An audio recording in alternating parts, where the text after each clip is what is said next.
अवाम का एतमाद कानून और इदारों से उठता जा रहा है। मुसर्रत चीमा का इजहार अफसोस। तर्जुमान वजीर आला और हुकूमत पंजाब मुसर्रत जमशेद चीमा ने चेयरमैन PTI इमरान खान पर कातिलाना हमले की FIR दर्ज न होने पर ट्विटर पर अपना एक पैगाम जारी किया, जिसमें उनका कहना था कि सुप्रीम कोर्ट की तवज्जो बजरिए दरख्वास्त इस तरफ दिलाई जाएगी। एक हफ्ता गुजरने के बाद भी मुल्क के साबिक वजीर आजम पर कातिलाना हमले की FIR दर्ज नहीं हो रही। इस वक्त अवाम का कानून और इदारों से एतमाद उठता जा रहा है।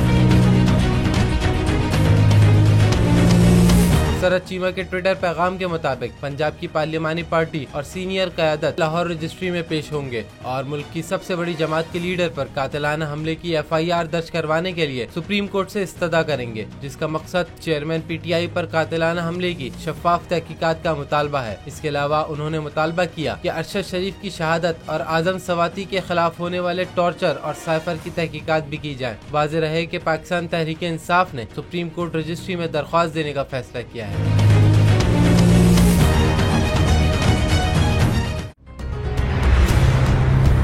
कप्तान का हकीकी आजादी मार्च, बोल न्यूज की खुसूसी कवरेज।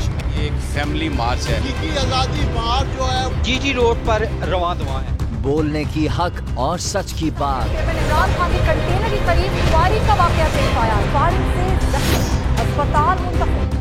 कातिलाना हमले से किया पर्दा चाक। बोल हमेशा बना आवाम की आवाज। को वेलकम देना आजादी मार्च के लिए बहुत अच्छी कवरेज की है। ये मार्च की तो जबरदस्त